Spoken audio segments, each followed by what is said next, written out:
Shalom Aleichem Besem Yeshua HaMashiach. Salam sejahtera dalam nama Tuhan Yesus Kristus. Kembali lagi bersama saya, Ustadz Timothy Al-Awal.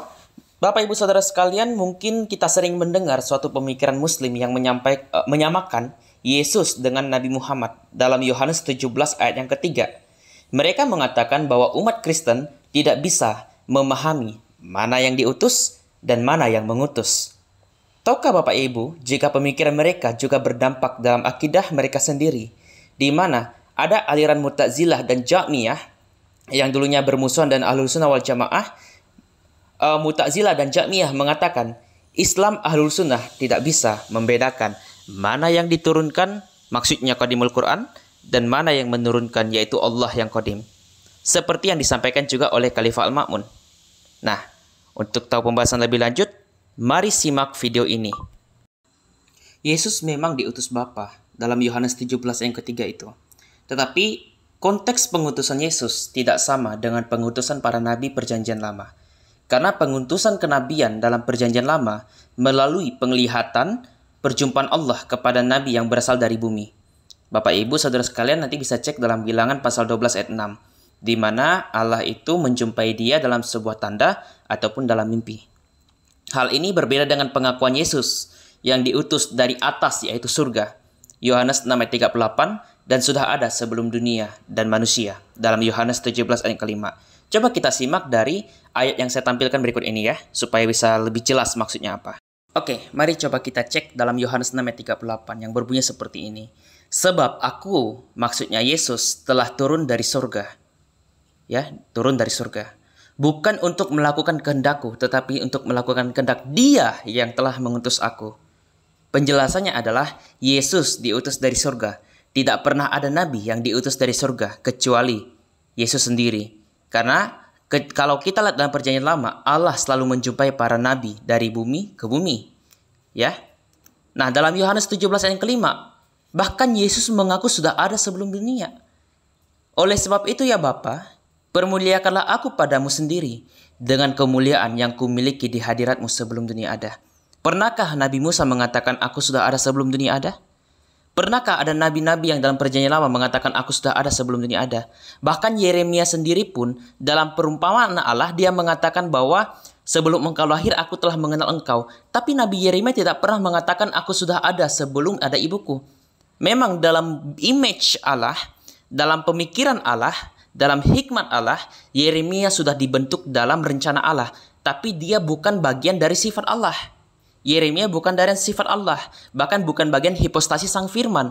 Karena Yesus mengatakan aku sudah ada dalam dunia, itu bukan dalam pengertian rancangan janinan seperti yang ada dalam kitab Yeremia. Karena saudara muslim juga ngaur menyamakan Yeremia dengan Yesus, ya. Nah, dari keterangan kitab suci bersaksi Yesus diutus bukan seperti nabi pada umumnya. Sekalipun Yesus memang disebut nabi dalam Matius 21 ayat 11. Tetapi Yesus di atas segala para nabi. Dia diutus dari sorga sebagai firman Bapa dalam Yesaya pasal 48 ayat 16 dan Yesaya pasal 55 ayat 11. Nah, oke. Jadi sudah jelas ya. Memang Yesus diutus tapi dari surga ke bumi, bukan dari bumi ke bumi. Seperti para nabi dalam perjanjian lama dan juga nabi yang diyakini oleh saudara muslim atau nabi yang diyakini oleh pemikiran Mormon. Kenapa? Joseph Smith mendapatkan penglihatan sekalipun kita menolak kenabian Joseph Smith. Sebagai perbandingan, saya akan mengangkat pemahaman diutus dan diturunkan. Dalam Alkitab, Yesus diutus dan diturunkan. Dalam Islam, Al-Quran itu diturunkan. Karena mungkin agak rancu ya kalau saya dikatakan Al-Quran diutus. Karena dia bukan personifikasi. Nah, dalam kitab suci, posisi Yesus yang sering digunakan Unitarianisme, jadi ini bukan hanya dipakai oleh saudara muslim, tetapi kalangan mereka yang merendahkan posisi Yesus sebagai nabi biasa dan tidak menganggap dia sebagai Allah yang adalah firman Allah. Oke, sekali lagi saya katakan, dalam kitab suci, posisi Yesus yang sering digunakan paham Unitarianisme selain Islam memahami Yohanes 17 ayat kelima mirip dengan pandangan Mu'tazilah dan Jahmiyah aliran dalam Islam menghadapi Islam Ahlul Sunnah mengenai Quran surah An-Nisa ayat 166 di mana Allah menurunkan atau menuzulkan Quran dalam pengertian makhluk. Jadi ayat An-Nisa ayat 166 Imam Asy'ari dan di kalangan Ahlul Sunnah wal Jamaah mengartikan bahwa itu adalah kalamullah yang qadim. Maksudnya dahulu, azali, sudah ada sebelum penciptaan, dan juga dia kekal, baka bersama Allah. Nah, ini hampir mirip dengan pemikiran Kristen. Tetapi kalangan Mu'tazilah dan Jahmiyah, seperti pemikiran Unitarianisme, mengatakan itu tidak berlaku untuk pengertian qadimul Quran. Kenapa? Karena kita akan melihat dalam Quran surah Hadid, di mana ada yang diturunkan oleh Allah, itu adalah makhluk. Mari kita lihat slide berikut ini. Pandangan Mu'tazilah dan Jahmiyah, ya, Mu'tazilah dan pengikut Jahm bin Safwan, memahami sesuatu yang diturunkan Allah bukan Allah dan bukan qadim atau dahulu, seperti Allah yang juga qadim, ya. Qadim itu merupakan sifat ketuhanan Allah yang sudah ada sebelum kita. Karena bagi Islam, jika ada dua yang qadim, maka dia akan jatuh kepada kesyirikan. Itu pandangan Mu'tazilah dan Jahmiyah. Oke? Karena itu akan mensyirikan Allah. Nah, coba kita lihat dalam pemikiran Khalifah Al-Ma'mun dalam tulisan Imam Asy'uti Tariqul Khulafah halaman 372, ya. Imam Jalaluddin meriwayatkan di mana Khalifah Al-Ma'mun yang berkuasa pada tahun 218 Hijriah, berarti sekitar 3 abad, ya, 3 abad permulaan Islam itu lahir. Khalifah Al-Ma'mun menguji para ulama tentang pendapat mereka, apakah Al-Quran makhluk atau bukan. Langsung saja kita kepada pemikiran beliau, ya.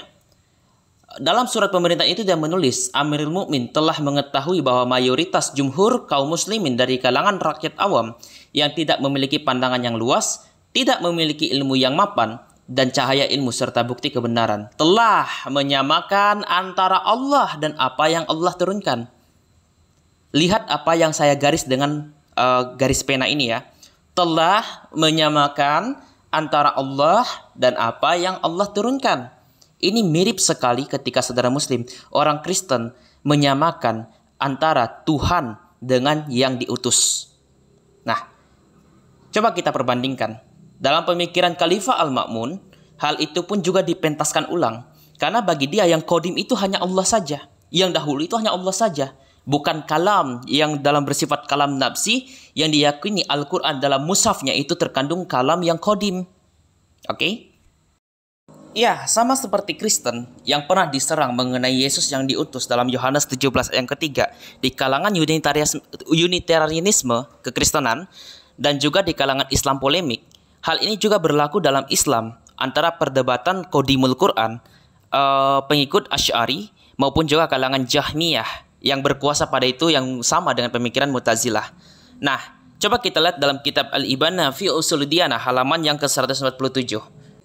Baik, saya akan baca secara lengkap. Maaf, ini agak terpotong, ya, tapi saya akan baca secara lengkap di sini. Apabila mereka bertanya kepada kami mengenai firman Allah dalam surat Az-Zumar ayat 28, Al-Quran yang berbahasa Arab, katakan pada mereka bahwa Allah subhanahu wa ta'ala yang telah menurunkan dan ia bukan makhluk, yaitu Al-Quran. Nah, kita baca di sini yang saya tunjukkan dalam slide ini. Apabila mereka, kaum Jahmiyah dan Mu'tazilah bertanya, Allah menyatakan demikian, kami turunkan besi yang padanya terdapat kekuatan yang hebat. Quran surah Hadid ayat 25. Sementara besi adalah makhluk. Jadi kalangan Jahmiyah dan Mu'tazilah mengatakan, kalau begitu kenapa besi tidak dikatakan qadim dan juga bukan makhluk? Toh faktanya besi itu dikatakan makhluk. Makhluk itu artinya ciptaan, ya.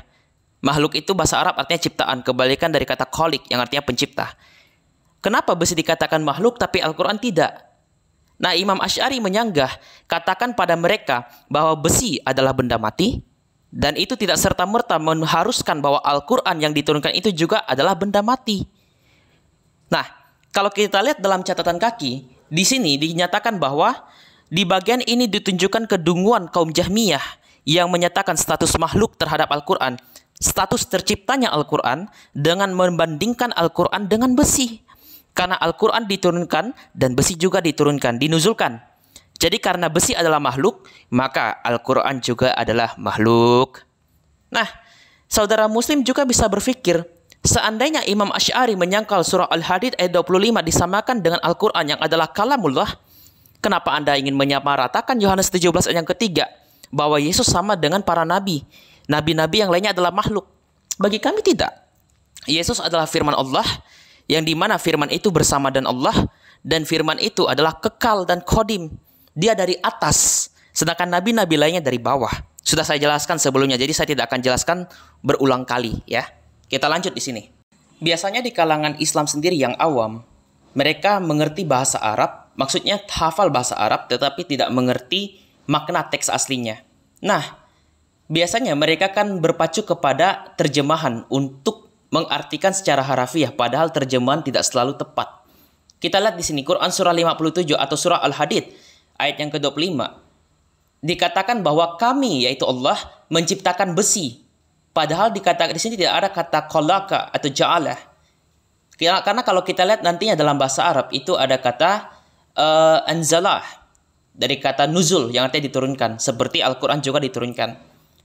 Islam awam mungkin akan membantah saya bahwa ayat Quran surah 55 ayat 20, ini Quran surah 57 bukan 55. Quran surah ayat 57 ayat 25 diterjemahkan menciptakan oleh Departemen Agama besi dan bukan menurunkan besi ya. Tapi yang ingin saya bantah di sini adalah yang pertama. Saya mengutip ayat Quran surah 57 ayat 25 dari kitab Imam Asy'ari yang sudah diterbitkan oleh Turos ya. Yang sudah jelas fasih mengenal teks asli Al-Quran dalam bahasa Arab dan sekarang sudah hadir dalam bahasa Indonesia. Jadi kalau ingin mengkritik saya, kritik saja Imam Asy'ari. Kedua, terjemahan Departemen Agama tidak sesuai menerjemahkan kata azanal menjadi menciptakan. Seharusnya kalau memang itu adalah menciptakan, teks aslinya adalah khalaqa atau menciptakan. Atau bisa juga ja'ala menjadikan. Bukan azanal diartikan sebagai menciptakan. Artinya, terjemahan ini tidak tepat. Nah, saya kurang tahu kenapa Departemen Agama menerjemahkan menciptakan, bukan menurunkan. Padahal menurunkan dan menciptakan itu berbeda. Tapi ini karena ranah intern Muslim, jadi saya tidak akan menanggapi secara lanjut mengenai Departemen Agama menerjemahkan Quran surah 55-25. Bahkan kalau kawan-kawan bisa melacak Al-Quran interlinear, ini saya gunakan aplikasi Al-Quran interlinear, itu mendukung apa yang saya sampaikan. Karena aplikasi Al-Quran interlinear saja menampilkan kata azanal, yang satu diterjemahkan diturunkan, ini dalam satu surah yang sama, ada kalimat azanal diturunkan, yang edisi interlinear diterjemahkan berbeda lagi dari kalimat selanjutnya dari satu ayat yang sama. Dengan edisi umumnya yaitu menjadikan dan menurunkan. Nah, ini berbeda lagi. Tadinya menciptakan, sekarang menjadikan.